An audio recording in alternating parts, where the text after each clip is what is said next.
It felt like a harmless resolution. Everyone makes them after all. I simply wanted a new me for the new year. Last year had been a joke, if ever there was one. The quarantine had locked us all inside for months, and the city nearly shut down completely. We had all been a little hopeful at the beginning, that we could use this time to our advantage. I thought I would use it to better myself. I'd learn a skill, I'd write my book, and I'd never go back to my crappy job again. In that time of uncertainty, we all settled in with high hopes of coming out of this with something better than we'd started.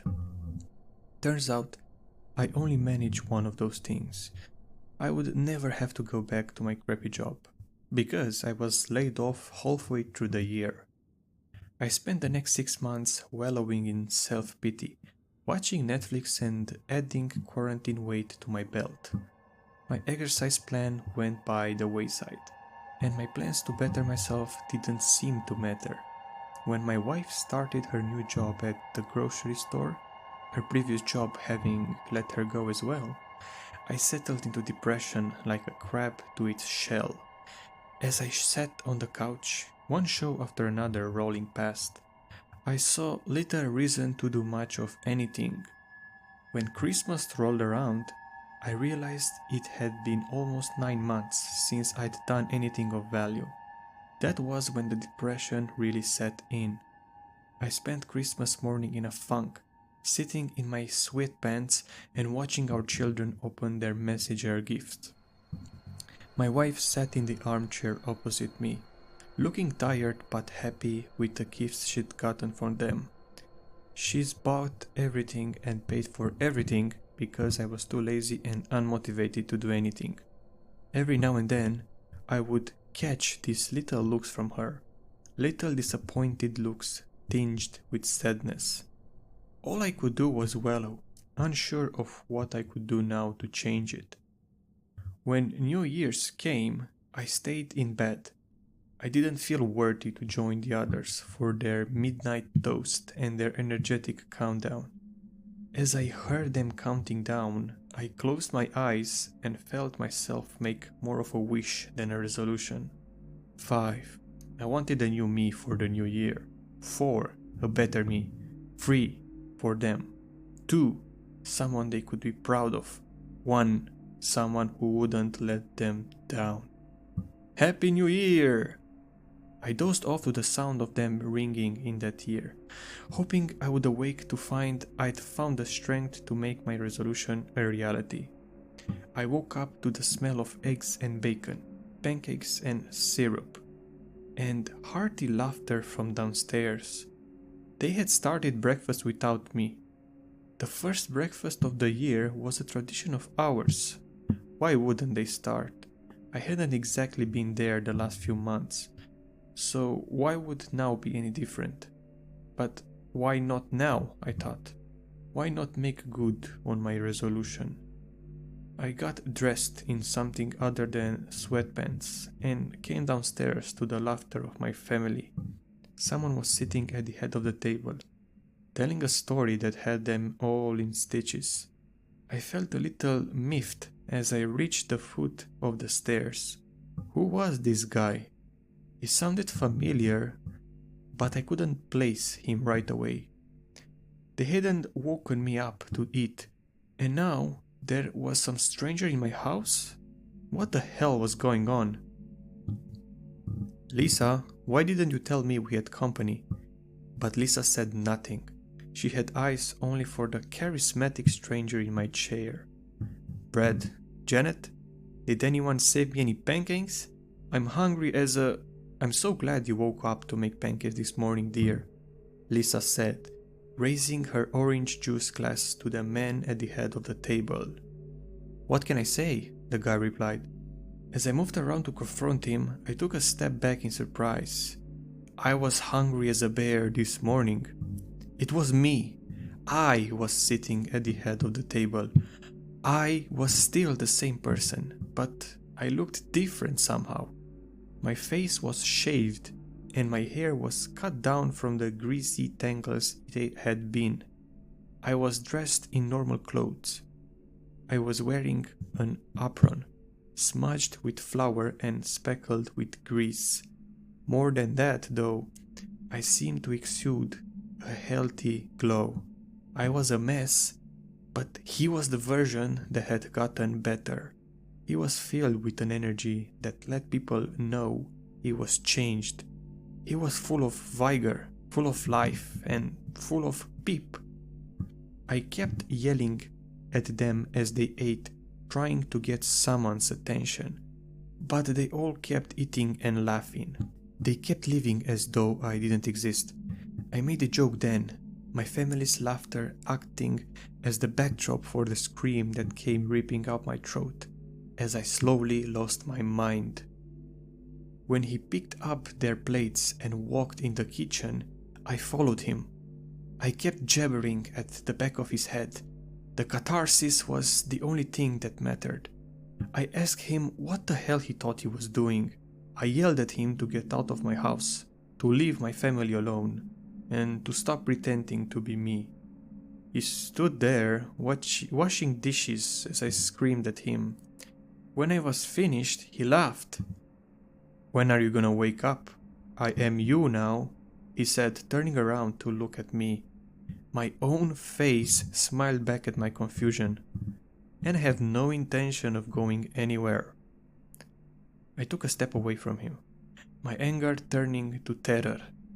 "What are you?"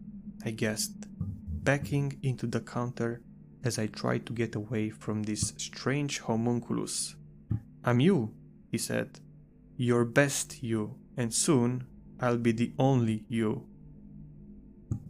I stayed for about a month, just watching them, just watching him.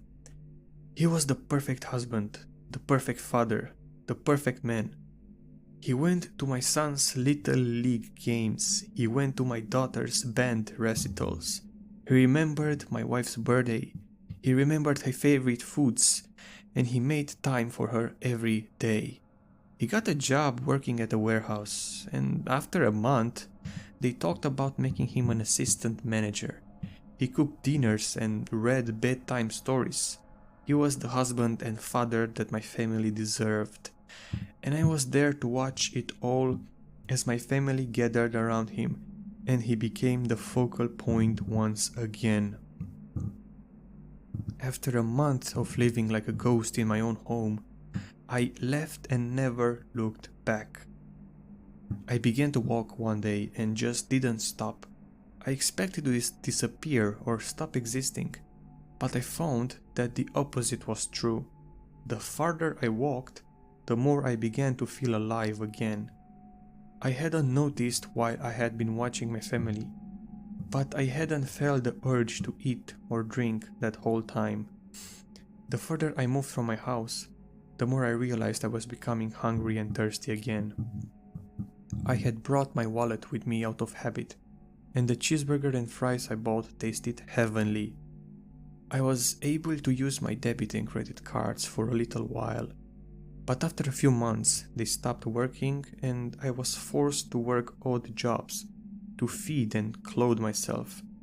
By some stroke of luck, I had purchased some things I would need to survive my new homeless lifestyle before my cards were terminated. It wasn't much, but it helped me get far enough from my old home that people could see me again. It's proximity that seems to trigger it. At least that's what Malcolm thinks. Sorry, I've gotten a little ahead of myself. About 6 months ago, a year into my journey, I met a man at a soup kitchen and we started talking about our past lives. I told him I had left my family, making it sound like my wife had left me for another guy, but he just smiled and shook his head. He said he had a similar story. His wife had left him for someone else too, but it wasn't just anyone. "She left me for another me," he said, "just like your wife." I was speechless. When I asked him about how he could know that, he told me a very similar story. Malcolm had been a company man. He had worked long hours, including holidays and birthdays, missing most of the moments in his children's lives. One of these events was a particular vacation where his son drowned while Malcolm was away at a board meeting. His wife and daughters were distraught. John had been the baby, and they had all doted on him, but Malcolm had only thrown himself harder into his work to hide his grief. One night, New Year's Eve, his wife came to thank him and said she felt like she was in a shell of a marriage and that she needed a partner more than a bank account. "I stood looking down from my office on the 12th floor," Malcolm said, "and let my grief wash over me. I wished for a better me, for a man my wife deserved. And I suppose I got it. When I woke up at my desk the next day, I felt like Ebenezer Scrooge after the ghosts came to visit. I rushed home, wanting to apologize for never being there for them. But I was already there. I was sitting at the table. I was talking to them and telling them I was going to turn over a new leaf. When I saw myself looking through the window, he just smiled at me with the biggest shit-eating grin he could muster." Malcolm, the new Malcolm, had sold his shares of the company, given ownership to the board, and left a rich man. He had taken Malcolm's family away, moving somewhere he could retire and show them the attention they deserved. Malcolm never saw them again. He had haunted his empty house for a few months, unsure of where they had gone, but eventually the cops had come and found him squatting there. "They could see me again now that my family was gone," he explained. "They rousted me from the house. I told them who I was, but they just laughed and told me to keep dreaming. I showed them my ID and my credit cards, but they threw me in jail believing I was a thief. I spent 3 years in prison for petty theft before getting out and hitting the road. That was 20 years ago, and I had been on the move ever since. I travel with Malcolm now, and we have found 2 others since we set out. They seem drawn to us somehow. Our shared grief and sense of strangeness seem to call them. They both have similar stories and similar wishes, and it seems that their wishes also came true. So, give it some thought before you wish for a new self in the new year. Your new self may just make your old self obsolete.